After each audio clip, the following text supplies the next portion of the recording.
If you're strong, then train for speed. If you're quick, then train for strength. And if you're neither, just train. For me, was always just pushing the boundaries of physical excellence, just challenging stuff that we always take for granted. Too many people will go to the gym and they're just not clear about the cellular signal they're trying to send to their body. You can't go into the gym on smelling salts with your friend, smacking your back every single lift. Your central nervous system will be fried. So much has been done on anorexia, bulimia, but muscle dysmorphia is not far behind, if not bigger. Ido Portal looks fantastic, but he's functional. James Haskell, mountain of a man, functional. Elliot Hulse, equally. So all these guys, yeah, they look good, but it's a complete byproduct of this functional aesthetic. There's no need to do this and move centimeters at a time. No need. Far better off getting a good cookbook. People are always looking for that magic pill. They're always looking for it. It doesn't exist. The best personal trainer in the world will never be as good as what you can tell yourself. You are your best personal trainer.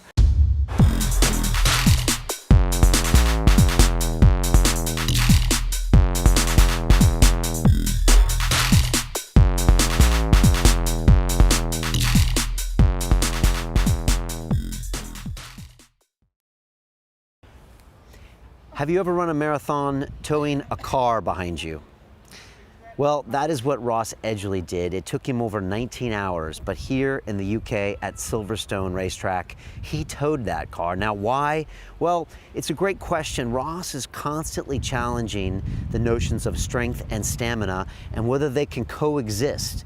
And he is going to push the limit and continue looking in to these two dynamics with his next feat, which is to climb a rope that is the height of Mount Everest. I believe it's 8 kilometers high, and he is going to climb this over a 24-hour period.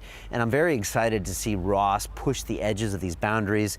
You know, it's very easy to see Ross and to see what he does and to see his body and body type and think, okay, it's just another fitness model. He's just another trainer. But Ross is highly intelligent, understands biology, nutrition, training very well, and he likes to push himself. And it's not easy to compete these feats, and I asked him on the show, there must be something deeply wrong with you, Ross, to get through the pain barriers that you must have to do. And climbing a rope for 24 hours, I can't imagine climbing a rope for 2 hours. And I think there's a lot we can learn from Ross, and I'm fascinated to see how he can push these two notions of strength and stamina, which traditionally, as athletes, we think have to exist independently. And so I'm looking forward to where that narrative goes, and I would like to be more involved with what Ross is doing and seeing how we can really push the envelope when it comes to the notions we have about our bodies. A lot of people ask me, Brian, what is London Real really about? Well, it's more than just video content that we put out there with fascinating messages and interviews with incredible guests that come around the world to our studios here in London. It's about more. It's about the 1,000 members of our Academy worldwide that get together and push each other to be the best version of themselves. And we do that through meetings in global cities, through our summit meeting here in London, meetings at the studios, because I believe that we as humans owe it to the rest of us not to play small. I believe we're here on this earth to go big, to risk it, to take chances, and to produce great results, great art, great companies. And that's what we try to do here at London Real, and here's a little bit more about that.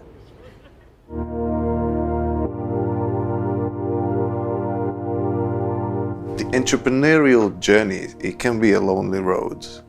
I push myself in so many areas, but you know, you can't do it all yourself. The thing about the Academy is, it's like, look, you have the ideas, you have the ability, you have the skill, and you have the sort of ambition for yourself. But when you have a group of people pulling you forward, it's so important. Accountability is what's missing from most of the programs or any gurus or any internet mentor that I had before. I wanted to get some accountability. I wanted to make myself accountable to a group, to you. The reason we started the Academy is because I felt like we were doing these amazing talks, like we'd have a Peter Sage episode or a Dan Pena episode or a Kala or someone, and you get super inspired, and then YouTube stops, and then you go back to your life and you don't make any changes. And it was just like, what? It felt like, what are we doing? If you're designing your life right, the good times are now. And in a few years, you'll look back and say, wow, that was amazing. The thing about the Academy is it has so many different sort of layers to it. I think your web seminars are awesome. The way you broke it down and the style of your teaching is pretty awesome. I like the feed. When I have to motivate myself, I kind of look at others struggling and getting over those struggles. So I actually follow daily the feed. Best feature would be the sort of Facebook aspect of it, the social media aspect of it, as in creating a profile with your goals, your dreams.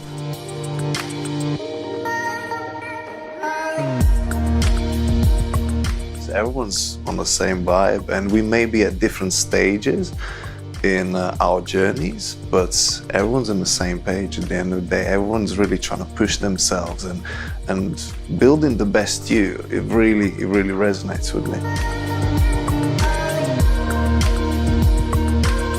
And the fact that I'm committing a small amount of money and the fact that I'm actually trying to interact with those people means that I'm invested and means that I will keep it for the long run.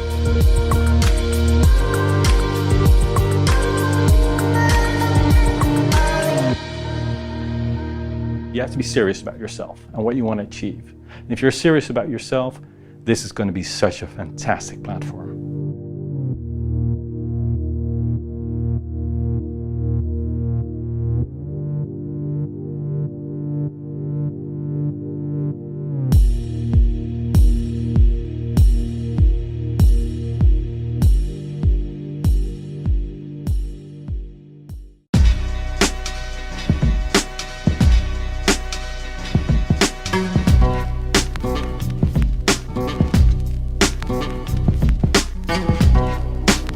London Real, sponsored by Bulletproof.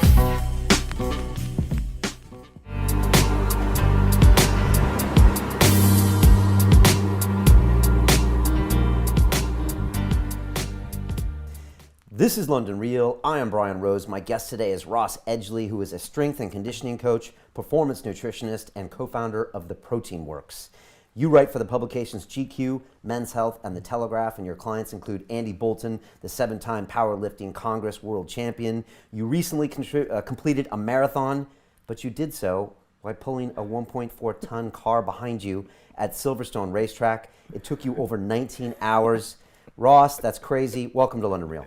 What an introduction! Thank you. I didn't. When you put it like that, it's quite a list.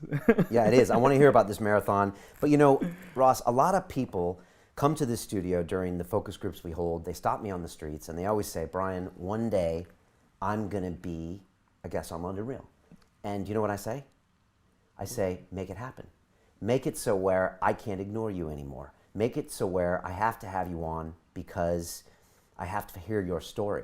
And I was just thinking about that today because I want to hear your story. And I love a lot of things about you, and I know we're going to have some fascinating discussions about nutrition, fitness, health, steroids, everything. But you promote yourself really well, you know. And I actually asked one of my staff, I'm like, is he American? Because, and I'm American too, but I mean, like, you promote yourself almost like an American, as in, look, you've got great photos, you've got articles, you're doing cool things for charity. And I think that's missing a lot of times. And when people go to build brands, and we have a business accelerator course, and half the course is about building PR, getting people to notice you, getting people to want to know your story, and yet you do that really well. So I was wondering, how did you become the guy who is a great promoter of himself? Did that take time, or was it always natural to you? That's a great. That's the first time I've been asked that. Really? It's always a very nice compliment in there. Good question. I think once you have something that you want to promote and what you want to stand for, which for me was always just pushing the boundaries of physical excellence, just challenging stuff that we always take for granted. The marathon being a great example. people saying, you know, strength and stamina exists at two ends of the fitness spectrum. You know, Hickson's theory on molecular biology that, you know, you have to be so specific. Tell your body to adapt to strength or stamina, but the two rarely merge. And that's why I wanted to do the marathon, just to go, okay, let's rip up the rule book on that. And I think when you have something like that, everything else falls into place. So the nice pictures, the social media. I mean, I'm so lucky, so many people listening to, you know, my musings and my scribblings, and then was lucky enough with GQ as well. They kind of realized, well, hang on, you know, this guy's saying some stuff that's not quite conventional. You know, he backs it up with science. You know, let's give him a voice. Let's give him his own platform. And it just kind of snowballed from there, if I'm honest. And with everybody that's so supportive, it just snowballs. Yeah. When did you start writing, and when did you realize that that was an important part of getting your message out there? Because not everyone can write good copy. Yeah. I think the thing was, it was, you know, when I was actually, you know, coaching and training people, it was always one-on-one, and I loved doing that, but I was always going to be limited in how many people I could actually influence and broadcast to. So as soon as I started writing, all of a sudden those teachings went out into the world and they just took upon a life of their own. And then, you know, you just get emails. There was the, you know, losing 24 pounds in 24 hours. Initially I did that because I was working with a few MMA fighters and power lifters, and there was a lot of dangerous weight cutting practices. So I turned around to them and said, look, you know, your weight cutting looks like a concentration camp. You know, you're locking yourself in a sauna, in a sweatsuit, on a bike. You know, whereas it should be more like a spa weekend. You know, you should be enjoying yourself, sit in a nice Epsom salt bath, you know, reduce your carb intake, reduce your muscle glycogen, but make sure that you're loading up on MCTs, you know, we've already discussed that. It should be pleasant, because even if you then lose the weight, you're then going to get into the, you know, the cage, or you're going to get onto the lifting platform. Your immune system's going to wonder what went on. Your endocrine system's going to be like, what just happened? Neurotransmitters going crazy. So that's why I initially lost 24 pounds in 24 hours in that stunt. Then writing the whole thing up, midway through, I realized, well, hang on, I think there's something here that you can explain to a wider audience as well, that fat loss is very different to weight loss.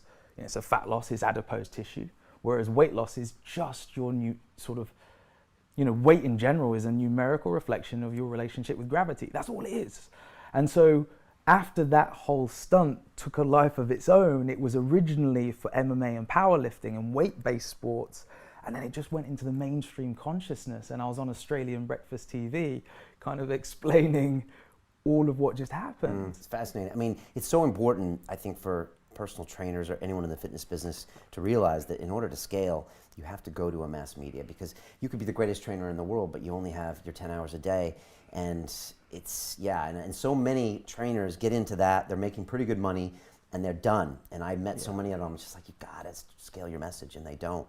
So I think that's great, you embrace that. The weight cutting thing's fascinating, and people that don't know, MMA fighters have to make a certain weight 24 hours before they fight. Conor McGregor used to make 145 pounds before he moved up to 55 to challenge the belt, and then he moved it up to 170 for the hell of it. We'll talk about that later. And power lifters, I'm guessing they make weight probably the same day or the day of the lift. Will vary, yeah, depending on. But like, you know, one of my guests that I've had on, Mike Dolce, I'm a big fan of Dolce. Dolce was one of the first guys that did weight cutting the easy way, like you said. And so many athletes, again, it's like a meme that gets mutated, and people think, oh, weight cut, I put a sweatsuit on and I basically pass out in the sauna. Whereas Mike would say, know what, we're gonna hang out in the hot tub, we're gonna reduce calorie intake, we're gonna do it the easy way. And I still think the MMA community is struggling to find a right place. Now they've banned intravenous rehydration, which makes it an even harder game. So that was, but it's, you're right, there's so many great real world applications to that, because you can lose, most people would think it's crazy you can lose 24 pounds in 24 hours, and you can, but that doesn't necessarily have anything to do with fat loss. That's 100%, you're so right. So yeah, that's initially why that was, and even putting it back on, I mean, people were like, oh, you lost 24 pounds in 24 hours. Yes, I did, But in every single article, I was very quick to point out, 1, this is not a diet. 2, I don't recommend it. And 3, I put it all back on in the space of honestly an hour. It was that quick. That's how adaptive, this physiological puppetry, I called it. That's how sort of delicate and easily it is manipulated. An hour, you put on 24 pounds. Oh, it was a good hour. So water and a meal with some carbs. Yeah, lots of water, electrolytes, replenish. Do it all intelligently, and that's another thing I think you see even in the UFC. There's a few fighters, not mentioning the names, but you always see them, and they're there saying, "Oh, look, this is what I'm going to put my weight back on with," and you're looking, and it's just chocolate, Mars bars, sweet sugar, and I'm like, yeah, but again, it's so much more intricate than that. So granted, you've got your carbs, you've got your simple sugars there, yes, but where are the phytochemicals, nutrients, enzymes, all those things that your immune system, your body as a whole has just kind of gone, whoa, what just happened during that weight cut? And then you're going to try and give me sugar and go get in the cage and fight. Yeah, a lot of fighters, what they do is they'll cut weight up until that Friday night. They'll do weigh-ins, and then a lot of them go out for the party meal. They'll eat pizza, ice cream, sugar, all that stuff because they've been cutting weight for weeks in their training camp. Yeah. And then they fight the next day. Yeah. It's insane. And then all the smart fighters are like, no, you have that meal Saturday night after the fight if you really need it. But the night before, you should be eating similar things to what you have. Maybe you add the carbs in or add some more stuff. But so true. But it's amazing how even at the leading edge of a probably billion-dollar industry now, people are still doing it the wrong way, right? Oh, definitely. Yeah, I always say, the laws of biology, these universal laws of biology, are never linear. So we can't necessarily mathematically control them. We'd like to, and many people, I think there's a lot of nutritionists and personal trainers and strength and conditioning coaches who have this kind of messiah complex, and they like to sit there and say, I know how the body works, you need to do this, you need to do that. But no, there's this huge biological ambiguity, and at best we can only ever sort of manipulate and positively influence those universal laws of biology. And so yeah, you're so right. If you're leading up to a fight and you've lost all that weight, and then you just go and do something that you haven't done for 6 months in all of the training camp, and you go and attack the donuts, the pizza, your body isn't going to respond well to it. But yeah, okay, intelligently saying, right, almost saying, thank you, body, for getting me through that weight cut. Here's the nutrients, enzymes, various things that you need to repair and regrow and get us ready for tomorrow. And then you're so right. After that, yes, then have your party meal. But to do it before, that's nutritional suicide. Right, it's crazy, right? Yeah. All right, I want to get into your fitness philosophy, but I still want to finish this thread out and find out, when it comes to promoting yourself, you're writing now for GQ. You got great pictures on Twitter you post of yourself. I mean, they're really well thought out. They're not your usual selfie in the gym. They're active. You put a lot of thought into that, I know. Yeah. And I want to get your thoughts on other people, because a lot of people are trying to build personal brands these days. We do it here too. Yeah. And I want to get your thoughts on that. And then finally, these stunts. I mean, these for charity and else. Yeah. I mean, you thought about this. Yeah. So going back to sort of marketing yourself, I think. You're so right. I think what you put out there needs to represent what you do. Like, there's the huge selfie culture right now, and there is a value to it. There's lots of people doing very well from that selfie culture. It exists. If you want to embrace it, that's absolutely fine. But I think there's such a thing as kind of aesthetics, so just looking good, and then you've got functional aesthetics. You've got your gymnasts, you've got various people who do stuff with it. Going back to some of your guests, Ido Portal looks fantastic, but he's functional. James Haskell, mountain of a man, functional. Elliot Hulse, equally. So all these guys, yeah, they look good, but it's a complete byproduct of this functional aesthetics. And I think, but you look good. You're highly aesthetic. Oh, you. Yeah, I think too many people maybe make excuses and they'll draw that line. There was a great question, actually. It's going to bug me now. I've forgotten his name, but he posted on Instagram when we announced that we were going to do this chat, and he said, "How do you feel about the fitness community becoming too far down the route of aesthetics?" Amazing question. I'm going to apologize now. I forgot his name. I think it might be Dave.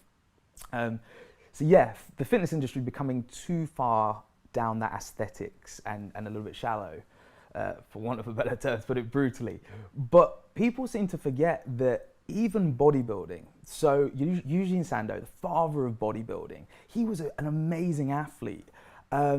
you know, single arm snatches, stuff that he could do as part of his routine. There was real showcases of strength. And then the posing was almost after. You know, people would say, oh, you know, show us your biceps. So he would then, you know, go into certain poses. But he was an amazing strongman, a celebrated European strongman. And people forget that. The father of bodybuilding, so the father of aesthetics, was first and foremost a strongman. And it was this kind of secondary byproduct of it that he looked the way he did. Okay, so both are important to you. Yeah, I think if you're an athlete and you're competing, then, you know, so many UFC fighters, for instance, will have unbelievable VO2 lactic thresholds. But to look at them, I never forget, going back to boxing, I mean, Chris Eubank looks amazing. But then equally, you'd look at someone like Joe Calzaghe, who didn't necessarily have an aesthetic physique, but was unbelievable. You know, what he could do in the ring was amazing. So if you're an athlete, just train for functionality. You've a job to do. Whereas with me, I'm not an athlete, you know, in the strict sense. I'm more a bit of a circus act, you know, with my charities and stuff like that. And I acknowledge that. You know, I have so much respect for professional athletes. I'm not one of them. So I realize that I go into this other circle, which is athlete, writer, marketeer in a way. And so over here, aesthetics is unavoidably quite important because And it gets people's attention. You Yeah. know, the well sculpted, you know, the light with the shadow picture on the Instagram. It's true. It gets people's attention. I mean, it's your way in It's to get the message. So I don't fault you for making those the absolute best. And you put time in on those. Yeah. And it's more than just the selfie in the gym. And Yeah. and that's a conscious decision you make. I think so, yeah. But then equally, I will always say on my social media, some of the best guys out there, you know, people who I will sit opposite them, you know, wide-eyed, open-mouthed. Steve Ingham, head of physiology at English Institute of Sport. When he talks, I'm just like, wow, you know, what he talks about is amazing. Yet sometimes I sit there and he's got, you know, a few thousand on his Twitter, and I'm like, people would be so much better off following him than a lot of the other athletes, not mentioning any names, but a lot of these fitness models who have got millions of followers, and yet they'll talk about, you know, sets of 21 on biceps, you know, things like that. There's a fine line between the two. And you know, one thing I love about Ido is that by saying things that he feels and they're controversial, and like he'll go after vegans, and you know, he doesn't give a shit. And like he'll say things, and that's in the past that's done him well. And he even admitted to me the one-arm handstand got a lot of people in the door, and he even said he hates one-arm handstands. Great point. And so you have to have both. And I asked him that in our moving conversation. We were walking through London talking. I said, what's the balance between you know, being this monk on the mountaintop practicing that no one knows about versus the 1 million followers on Instagram, fitness model that has nothing to say. But there is a fine line, because if a tree falls in the woods and no one hears it, I used to say it did fall, but it doesn't fall. So you're aware of that. Okay, now let's talk about this charity stunt, because a lot of guys would be like you. I got the great looking pictures on Instagram. I'm writing for GQ. I got my you know, my fitness supplement company, the charity stunt, and I think you got another one coming up. I do. Do you just wake up in the middle of the night and say, I'm going to do this? And that was no joke. I mean, it took you 19 hours. It was in the rain. I think people don't realize how hard that was. And can you tell me how you came up with it and how the execution went? Yeah. So it was sitting there wanting to do something, you know, great for charity. It was the Teenage Cancer Trust was the main charity. Good friend of mine years ago now was diagnosed with leukemia, recovered. He's absolutely fine now. But as a result, a lot of the work that Teenage Cancer Trust did for him was amazing, and we've never forgot it. So I always wanted to do something for them, and we were sitting down throwing around ideas, and we just sort of said, yeah, running a marathon, you know, that's kind of cool. And everyone was like, yeah, but I feel the bar needs to be raised. And then I can't remember who it was now. Somebody said, why don't you do it pulling a car? And I was like, okay. Now we're on to something. And it escalated, you know, from there. Minnie heard of it and they said, look, we'll wrap a car. Silverstone were amazing. They were like, do you want to, you know, do it running around Silverstone? I was like, yeah, sure. Those are big buy-ins. I mean, Minnie's a big company. Silverstone's it's the heart of racing here in the UK. Yeah, I mean, Silverstone there was a moment, 6 o'clock in the morning, rain pouring down. At Silverstone, there's no coverage. So if it rains and there's wind, it just comes horizontally at your face. But there was just, you know, pitch black, seeing Silverstone just lit up, and then throughout the whole stunt, Silverstone just like lit up and revealed itself to you as the sun rose. We did those 19 hours and then it set. It was emotional. It was something I'll never forget. It was amazing. But yeah, it was really kind of, if we're going to make an impact and do something for charity, it needs to be big. You know, it needs to be huge. You can't just do a marathon. Let's make it bigger. And I think off the success of that, there's been a lot of people who have since rung me up and said, hey, look, we've got an event. Will you do something crazy? And you know, after a few bulletproof coffees, my mind works overtime. So I was just throwing ideas around, and it's almost become now people have given me a license to do crazy stuff, Right. which is dangerous because I'm just booked up now for the year. Was there ever a point on that day where you thought, I'm going to pack it in?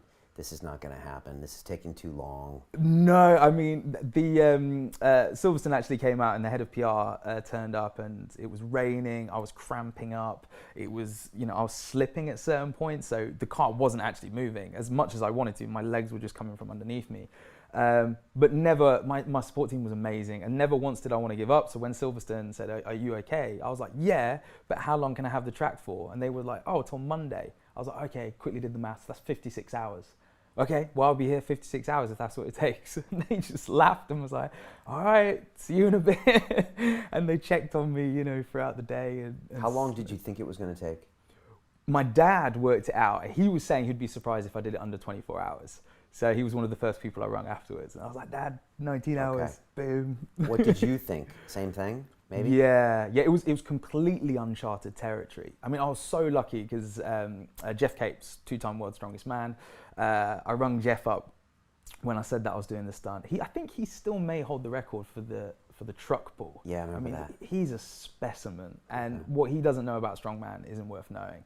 And he was brilliant. He sat me down and just said, Ross, systematically, let's break this down. You know, he said, whatever you're going to do a mile in training. Once you've done a mile, double that time. You know, don't push yourself in that mile and then work off that. And A mile of pulling a car. yeah, that was when I very first came up with the idea. So we did that, and then I was able to actually sit down and plan the logistics. I mean, it was looking about 24 hours. And when you did that first mile, how long did it take you to double that time?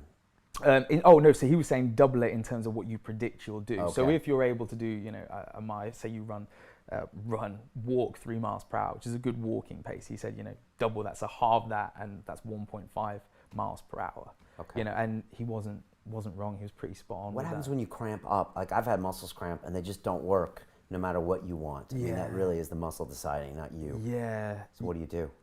I was lucky on the day. I had literally everything taken care of. So going back to what we were saying with, in terms of sports nutrition, you know, not too long ago, they used to say carbohydrates are your body's primary fuel source. You know, it was widely agreed. And to go and try and do a marathon or anything like that on anything other than carbohydrates was suicide. It's like, I would think so. I would say carb up the night before. absolutely, yeah. And then what's happened now recently, and not even recently, but kind of uncovered, there was the shortcut expedition. I think I pronounced that right.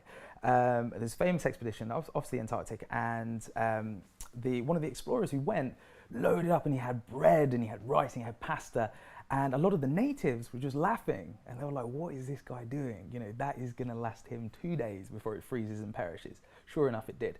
And then what happened is they taught him to go and hunt for bear meat, for seal meat, various things like that, fats, these rich fat sources.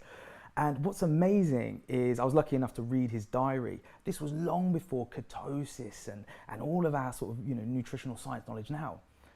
He literally describes ketosis down to a T long before it was labeled. And he's there saying in sort of ye old English, you know, as he's like, you know, the bear meat hath a strange smell. It's quite potent. It stings the nostrils. And he's reading stuff. He goes, but after about 4 days, you know, it doesn't sting the nostrils as much. And he just starts detailing how his body starts to adapt. And I don't think, you know, often we are quite, you know, sort of generally humans are quite arrogant. We like to think we know how things work. And it's like carbohydrates are the body's primary fuel source. Yet 100 years ago, this guy was explaining how his body went into ketosis, and, you know, the Inuits knew it. And sure enough, he completed the expedition. Now we have, for people that don't know, ketosis is when your body is really primarily burning just the fats to survive. That's right. Yeah. And then equally now you have, and if I get this wrong, don't directly quote me on this. There's a guy, Timothy Olsen. I love this story. He, ultramarathon runner, and he ran an ultramarathon, was stopped in the last 5 miles from stomach cramps. I believe he then had a test, found out he was gluten intolerant, so decided to not only cut out gluten but carbohydrates. He ran that same event the following year, won it, and set a race record completely on fats. But what I love about Timothy is he says, you know, I'm not on a paleo diet, I'm not on ketosis, I'm just on a high-fat diet. He almost refuses to label it, you know, and adhere to that. And famous writer, one of my favorite writers, Nassim Taleb, one of my favorite quotes of his, as humans facing limited knowledge always resort to prescribed ideas and narratives. And I think we're always trying to put things into pigeonholes. Okay, he's a high carb, he's carb loading. Oh, but over here he's on a paleo diet. And he's ketosis over here. But it's like, no, you know, why try and label everything? So going back to my marathon, I was taking a dual fuel source. So yes, I'd carb load like right up until the day before, but I can hold what, 500 grams of muscle glycogen at most. Once that's run out, which will be pretty quick when you're pulling a car, 1.4 ton car, your body's gonna sit there and go, well, what else have you got? Luckily, because I've been training my body to use fat stores, MCTs, which we were talking about, and that's another thing. People go, oh, get lots of fats down you, and it's like, well, yeah, but fats is this incredibly broad, let's bring that down. So it's like, okay, MCTs. And then people go, oh, medium chain triglycerides. Oh, coconut oil, that's high in medium chain triglycerides. It's like, yeah, but let's even get more specific than that. So then you've got linoleic acid, capric acid, caprylic acid. So coconut oil, for instance, great source of MCTs, but quite high in linoleic acid. So when you start to look more specific, MCT powder in this pure source, you start to get capric and caprylic acid, and these are the sorts of MTCs over here that are actually converted to ATP stored as adenosine triphosphate more efficiently in many ways than sugar, and that's what you need over here. So yeah, carbohydrate primary fuel source, fats, but then looking more specifically, what fats are you having? When you start to understand the intricacies of that, energy source wasn't an issue during the marathon. I finished and still had energy, that wasn't an issue, it was cramp, which we... Okay. Were you consuming those MCTs during the day, or you were just training yourself up until that for weeks and weeks before? Yeah, both. And then on the day we had a dual energy source as well, so we were going for like simple carbs, MCTs, electrolytes, various things like that. Simple carbs is sugar. Yeah, okay. And it was like, okay, but plotting that all along the way, energy wasn't an issue. What was the hardest point in the day? About 5 o'clock in the morning when the rain was just coming at your face like that, and I was just slipping. I could not get any grip whatsoever.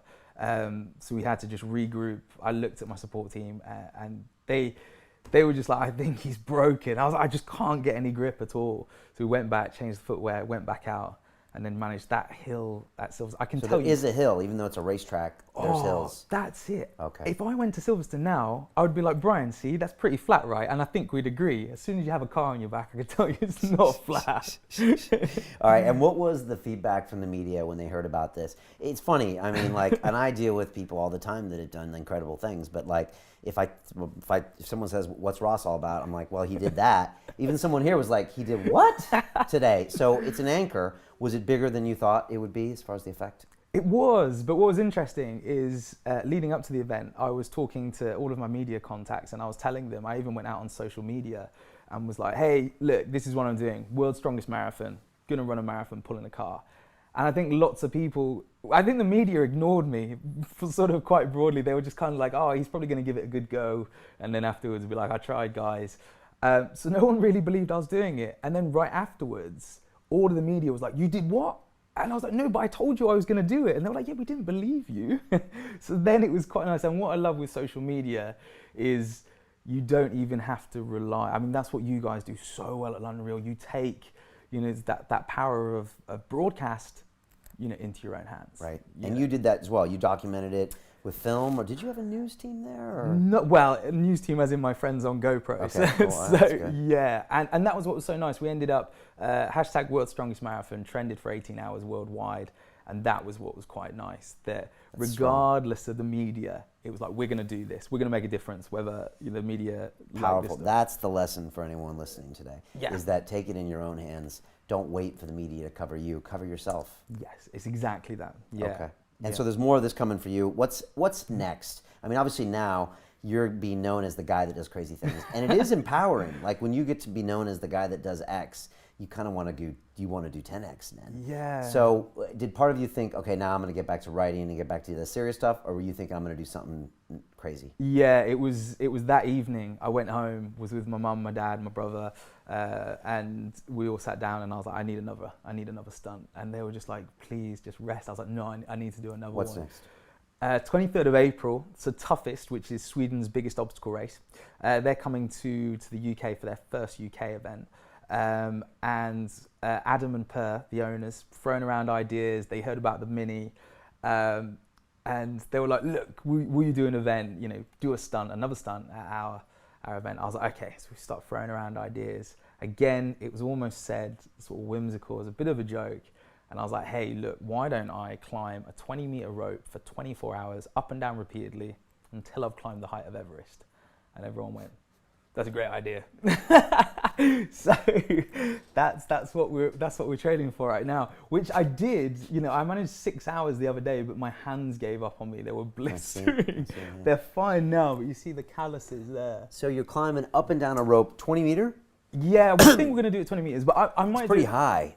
Yeah. Like you'll hurt yourself. Yeah, I know. We've been looking at that, but it needs to, again, going back to the marketing, I think if it was like a 5-meter rope, the media in attendance might just be like, you know, so it needs to be a bit more. And it would be the height of Everest in the end? Yeah, yes. You get how many hours is that? Yeah, so we worked it out, something like 10 meters on the minute, every minute for 24 hours. So when you start breaking it down like that, you know, we're going to have... That's impossible to do. This is what's quite nice. This is what I love when people say about the world's strongest marathon. People are like, but no, that's not possible. And then I'm like, well, we'll find out. And then it's the same. I love throwing around ideas because people like yourself who are educated start going, well, hang on, what's going to give up? You know, lactic threshold, VO2, are you going to be breathing that heavy? Maybe it's just your tendon strength. Surely your grip's going to go. What about clothing? Are you going to burn a hole in like your gloves? And all of these things start going. And I'm like, let's find out. Let's 23rd of April, let's find out. But there must be something wrong with you when you get to, I mean, this is all fun to talk about, and you're like having a great time thinking about this, and you can act like a lackadaisical guy, but 30 minutes into that challenge, you must be thinking, oh my gosh, now I got to finish this, and then some real grit has to come out. Yeah. Oh yeah, 100%. Yeah. But what's interesting is over an event like that for 24 hours, like the world's strongest marathon, sometimes it's just keeping sane, and my support team were amazing. Like, it's not, pulling a car for a marathon is not an individual event. You know, they were amazing. We had like Marvin Gaye playing on like the car, blaring out tunes. People were walking past at Silverstone. We had tourists just taking pictures like, what is going on, as one of my friends was hanging out the window. And it was just all fun. So it's the same with the world's longest rope climb. That's what we're gonna call it. We've got a tent, loads of my friends are coming, we're gonna have a barbecue, we're gonna have music, and it's gonna be a real sort of like spectacle. So we start at 9 o'clock on the Friday, which is the 22nd, and then we'll finish 9 o'clock 23rd, the Saturday. So then everybody who comes, about 10,000 people in attendance, will sort of see you doing that. Yeah, we'll sort of see the finish. I love this. Yeah. Okay, and now I have to ask you a personal question. Now, when you're up there after 14 hours doing this, something drives you to finish this. What makes you feel the need to like finish that race, do you think? Do you want people to know that you're the real deal? Are you proving this to yourself? Like, what is that? That's a good question. I think it's probably a mix. I think Wim Hof, massive fan of his, and he similarly had this belief, you know, and he was turning around to people and saying, oh, okay, you know, your immune system, we can't control it, right? And everyone was like, no, you can't control it. And he's like, well, I think I can. And everyone, you know, by his own admission, people were laughing at him at first. So then he started going, well, okay, fine. I will bathe in ice cold baths for hours to prove to you, you know, that what I'm saying, I can do various things. To the point with his immune system where he said, fine, inject me with a bacteria, I will cure myself, and did. And I think it's the same, that I think there's a lot of self-proclaimed experts out there. And if you're going to turn around and say, oh, no, okay, I'm going to challenge strength and stamina, you know, I'm going to challenge certain widely held beliefs in fitness, then you just got to put yourself out there and trial it. So I think there's partly that. Is that you want to prove other people wrong, or just say, hey, we need to find out, and I'm going to be the one that's going to mix these two? Because this is another strength and stamina mixture, isn't it? Yeah. And then we've got something later in the year, which I will, we could touch upon, but it's just always finding something where you can sit down and just say, okay, this has challenged what we thought was possible. That's what drives me, that you can sit there and say, wow, okay, we didn't think that was possible. All the books and all the sports science that we've read, so going back to Robert Hicks and molecular biology and concurrent training, which is kind of, if you're training, it needs to be strength, it needs to be stamina, it needs to be agility, it needs to be speed. Don't really combine all of them because it becomes ineffective. Well, I was the first to go, okay, well, I'm going to pull a marathon and, with a car and maybe challenge those beliefs. So yeah, it is that just pushing the boundaries in your chosen field, I think. Yeah. Okay, what's coming at the end of the year? I'm trying to guess. I'm like, okay, what is the ultimate in stamina event? It's probably that 100-mile race that my guest Joe DeSena did here. He did like 3 ultra marathons in 3 days. No, he did like 7 in 7 days or something stupid. Yeah. That with like carrying like triplet babies with cancer on your back. Yes. This one, I wanted to do something a little bit different. So I used to be a swimmer many moons ago.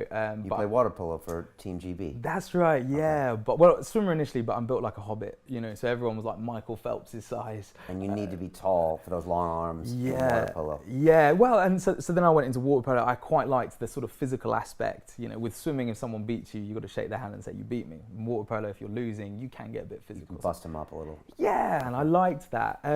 So again, we sat there all exchanging ideas, and one idea was, I was lucky enough to go out to the Bahamas not too long ago. I was shark diving, so learning how to wrestle sharks, various things like that. So I got in contact with an old friend of mine. He's a shark wrestler, shark diver, who's now a free diver. So I was like, okay, just gonna put it out there.